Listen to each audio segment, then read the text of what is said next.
Welcome back to New Rockstars. I'm Erik Voss, and this is a breakdown of Star Wars Andor Episode 3, in which we all learn what a reckoning sounds like. It sounds like your neighbor doing construction on a weekend morning. You wanted to stop, but it just keeps coming. And 7:15, do you have to jackhammer your driveway right now? Now, my Easter egg breakdowns of episodes 1 and 2 are on the channel right now, as is our WikiLeaks reaction to the first 3 episodes. And in this video, I am gonna break down episode 3 shot by shot for all the subtle details you might have missed, and yes, some Star Wars Easter eggs, because there are actually some Easter eggs to find in the series if you're willing to actually dig for them and not expect Easter eggs to be handed to you on a silver platter, because Easter eggs are supposed to be hard to find by definition. And sometimes Easter eggs are just cool little things the director put in the episode to set up something cool that pays off later on. Anyway, the opening Andor title music has now evolved slightly from last episode to include composer Nicholas Britell's percussion. This is what he uses to take us back to the Kenari flashbacks like we heard at the end of episode 1.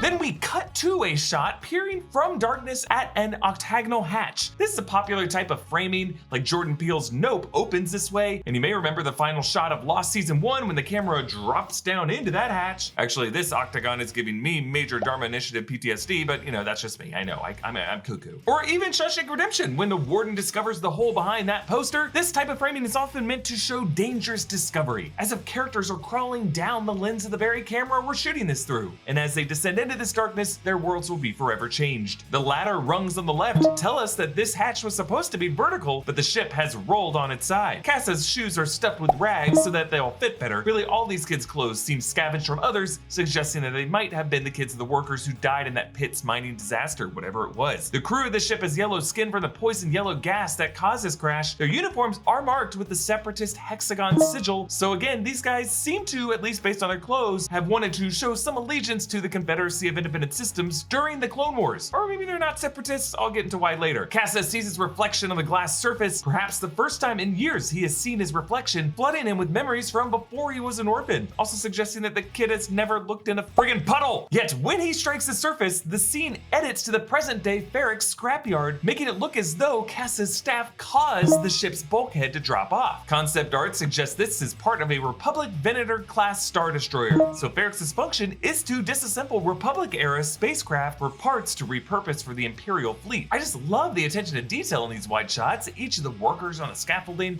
you can see the molten lines in the metal to show where they are detaching load-bearing points. And as Cassian tells Brasso that he's leaving this planet, you can see this lifter droid ambling behind him. As Luthen's shuttle lands, there's one droid whose job it is to just be steps.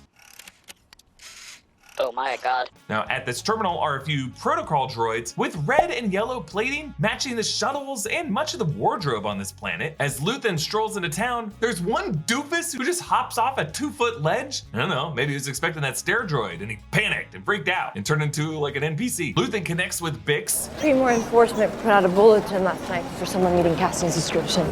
I've seen it. The bulletin doesn't mention him by name. It says they're looking for someone from Kenari.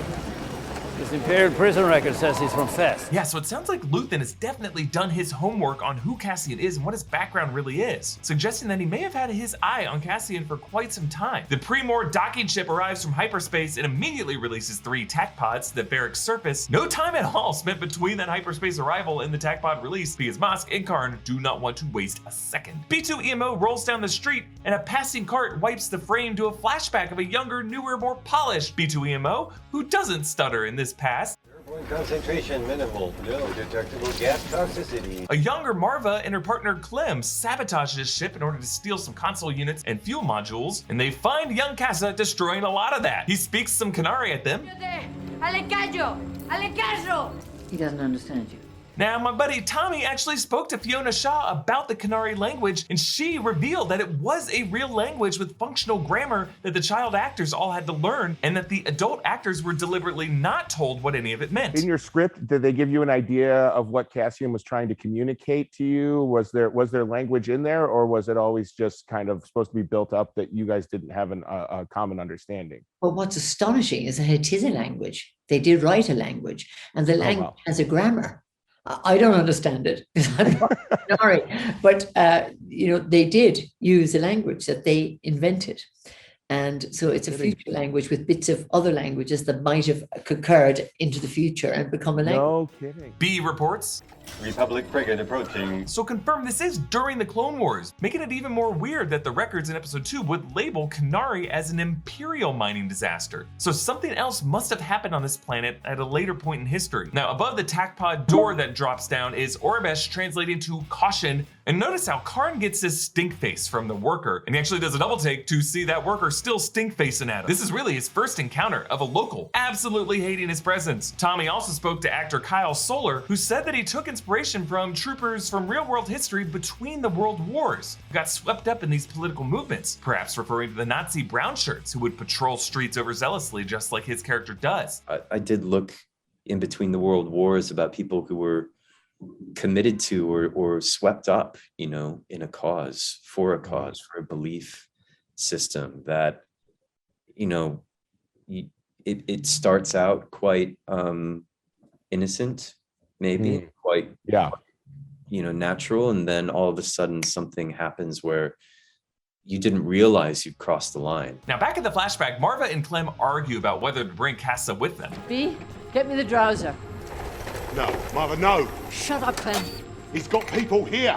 Yeah, people who've just killed a Republic officer. It'll be open season here the moment that frigate lands. Not sure why Marva would say Republic officer, being the one that those kids blow darted when the crew of this ship are definitely wearing separatist crests. Like, you gotta imagine the costumer would know what that sigil is. I don't know, maybe the crew was part of a Republic sting operation. You know, Star Wars characters are always disguising themselves as the baddies. I would just be fascinated to know what that crew was all about and how Marva and Clem were able to put a smoke bomb on it. Karn's men raid Marva's home, doing B dirty. Where's Cassian, droid?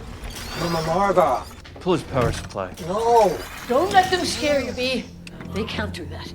They're in Shut our up! Yeah, this dude. Especially when you consider lying requires extra power from B, and likely so does feeling fear. A huge thank you to Disney Emoji Blitz for sponsoring today's video. You can go ahead and download that game for free using the link below on your mobile device or tablet. Loving Match 3 games is tough. On the one hand, you get so many to choose from. On the other hand, you have too many to choose from. For me, Disney Emoji Blitz stands out from the pack. Disney Emoji Blitz is unlike any other Match 3 game on the market. Each emoji has its own unique power-up, and you control what to use, offering a strong layer of strategy to each game you play. And there are a ton of emojis to choose from, with a deep collection of Disney, Pixar, Star Wars IP, and new characters added every week and month. Lots of different emojis with different categories, silver, gold, rainbow exclusive, as well as story and villain emojis. My favorite emoji, of course, is Anakin Skywalker, because 1, Star Wars, and 2, check out this awesome power up. Who doesn't love a chance to get a quick pod race in mid-match? As you play Disney Emoji Blitz, you'll earn emojis that you can send to your friends. The download link acts as a creator code, so anything you spend in game will help support new Rockstars. Give it a click to download Disney Emoji Blitz and start building your collection. That dummy Cassian gives away his position by using the comms he insisted that B carry. Meanwhile, Cassian barters with Luthen over that Starpath unit. You can track every Imperial coordinate for 9 radial parsecs. Parsecs used as a unit of distance, of course. But it's interesting how the Starpath unit only works one time when you plug it in. Otherwise, its seal is broken and presumably the coordinates either get scrambled or the Empire gets alerted that it was used. But Luthen is definitely less interested in the unit than he is in the person who could steal it.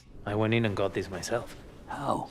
How's that possible? It was sealed on the Imperial Naval Base in Steergard. This tells us that Luthen knew where the unit was, which tells us that he has some well-placed sources within the Empire. I speculated that this unit isn't that valuable to him, and he might have actually set it up as a kind of golden ticket to get stolen as a test in order to recruit quality candidates for the rebellion. Cassian explains how he infiltrates the Empire. You just walk in like you belong. They're so proud of themselves. They don't even care. They're so fat and satisfied. They can't imagine it. That someone like me would ever get inside their house, walk their floors, spit in their food, take their gear. Such a fascinating indictment of the Empire that we've all been feeling to this point, but also characterizes Cassian so perfectly for Luthen. The disdain and his loathing in the way he describes Imperial officers. That's exactly the language that Luthen needs to hear. He's ready to recruit this guy right now. It's also interesting how Cassian seems less afraid of the Empire than he is of the local authorities. Maybe because he knows that the Empire are so arrogant and detached, whereas the local cops like Cyril Karn are ambitious, have something to prove, and are people you gotta worry about. Luthen kind of goes off on a tangent here. These days will end, Cassian Andor. The way they laugh, the way they push through a crowd, the sound of that voice telling you to stop, to go, to move, telling you to die, Rings in the air, doesn't it? Soon enough, I'll have something else to listen to. Yeah, he ends up foreshadowing how the triggering sound of Imperial orders will be replaced by the sound of the reckoning of this episode. Luthen goes on. Oh, they'd hang me, wouldn't they? Take me up Brick's Road and hang me in the square. Wouldn't be the first time, would it? Isn't that where they hung your father? Yeah, Luthen hints that Clem, Cassian's foster father, might have been hung in the street for some unspecified crime. Again, Luthen did his homework and might have added Cassian to a short list when that actually happened. Like, think about it. Criminal children of publicly executed thieves make pretty good candidates for rebels. Solomon runs over to this metal to alert everyone else in town, forming a signal for all the townspeople to join in with, akin to people in neighborhoods alerting to the arrival of cops by yelling things like 5-0, 5-0. If you think about it, all of this hammering on metal is inspired by the bell tower at the center of this town. The way that Time Grappler announced curfew is the same way that they all unite now. Luthen realizes Cassian was carrying a comlink and gave away their location. Rule number 1. Never carry anything you don't control. I like this, given some rules. Luthen's already begun training Cassian in the rules of being a rebel spy. Later, he shares the next rule. Rule number 2, build your exit on your way in. Brace yourself. We actually see how Cassian applies both of those rules in his opening scene in Rogue One, having an exit ready to go in the alleyway and killing off his informant who would only slow him down and make him lose control of that situation. We also see how resourceful Luthen is, blasting a chain crank to snare one of the blues by using the counterweight of the machinery. Outside, the cops are scrambling. North Team, where are you? There's no signs. I don't know what street. Yeah, removing the signs so invading forces don't know how to navigate is a common guerrilla tactic used recently by Ukrainian forces, removing road signs to confuse the invading Russians. Tim gets shot by a cop. That cop gets sent back to the TAC pod to get it warmed up. This is a guy who faces truly the most vicious death, so, you know, good riddance. Marva taunts the cops that are stationed with her. Gets to you, doesn't it? Shut it. That's what a reckoning sounds like.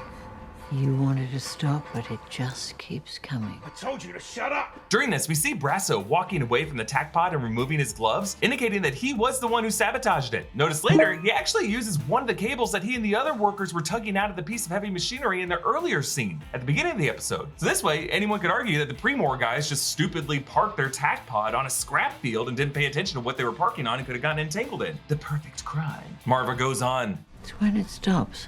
That's when you really want to start to fret. Why? What happens then? Yeah, she doesn't say, but the implication is clear. When it stops, it means all the people who were clanging are now in a position to attack. And we see that as soon as the clanging stops, Cassian's blaster is now at the back of Karn's head. Drop the weapon. And we did see this earlier in the shootout, but I just love how Cassian's blaster clicks and mechanically locks into load. And again, this gun is the K-16 Briar pistol from the Dark Forces game, carried by Kyle Katarn, who at least inspired the character of Cassian Andor when they created him for Rogue One. Just the reloading quality of this pistol makes me want to go back and play Dark Forces. Notice how the first thing Cassian does here is crush Karn's comlink, showing how he has been learning from Luthen's rules. Now that pilot gets dragged by the cabled machinery and the TAC pod slams into the frame that props. Put them behind us. Shit. We're under siege. They're everywhere. Here in Star Wars, though the word shit did appear in written form in E.K. Johnston's YA book, Queen's Peril. Then we see Andor applying the second of Luthen's lessons, build your exit on the way in, and he does so by rigging this dummy speeder with explosives to draw their fire so that he and Luthen can escape on a faster speeder. Cyril Karn, humiliated, watches his ambitions burn in front of him. The blues that he brought in here are now wounded and they shout, "Bacta!" referring to the Star Wars healing fluid that comes in tanks and in spray form. They yell back to the way one would, "Medic!" Now I love this. Luthen whistles to signal his Hallcraft to power up, and this final sequence intercuts between Cassian's hurried escape with Luthen and Cass's hurried escape with Marva and Clem. And with Bertel's score, it is just heartbreaking. It feels like it is part of the same escape, a character always on the run, never really feeling the comforts of home. Clem loads the stolen parts in a hidden compartment that's under that checkerboard tile, telling us that this is the same ship that Cassian has been using all this time in the same compartment where he hid the Imperial Starpath unit. Sunlight beams in on Marva as she turns around to check on the waking Cassa, on the same cot where we saw Cassian sleeping in episode 1. But instead of the face of the young kid looking back at her, the editing cuts to the reaction shot of adult Cassian, a mother and son drawn back together across time. And I just love that the light glows brighter and brighter on Cassian's face, as if he's getting an extra glow from somewhere, maybe through time. The source? Well, notice that young Cass has shielded his eyes from the glare, and that glare might be coming from Marva's ornament hanging from the same spot in her cockpit where Han Solo would keep his famous golden dice in the Falcon cockpit. A glare from the prism in the center of that ornament in the same shape of a kyber crystal, just like the one Jyn Erso kept with her in Rogue One. And yes, that ornament still appeared to hang in Marva's cockpit when Cassian was in there in episode 2, so really the most valuable thing Cassian owns might remain in the home that he just left behind. I love this series so much, and my breakdowns of episodes 1 and 2 are currently on the channel, so check those out if you haven't already. Follow me on TikTok, Instagram, and Twitter at EA Voss. Follow New Rockstars, subscribe to New Rockstars for more analysis of everything you love. Thanks for watching, bye.